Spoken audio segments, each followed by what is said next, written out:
বহুত জল্পনা কল্পনার পরে হয়ে গেল 1 জগ বিটরুট জুস। বোতলে ভরে রেখে দিতেছি, প্রতিদিন সকালে 1 গ্লাস করে খাবো।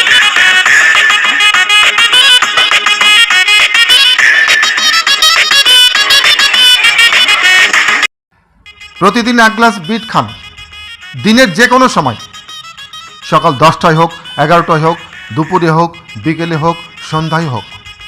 পৃথিবীর অন্যতম শ্রেষ্ঠ পানীয়টা আপনি খেয়ে ফেললেন। আপনি উচ্চ রক্তচাপ, হৃদরোগ, স্ট্রোক এবং হার্ট অ্যাটাক, এমনকি হার্ট ফেইলিওর আপনি প্রতিরোধ করতে পারবেন।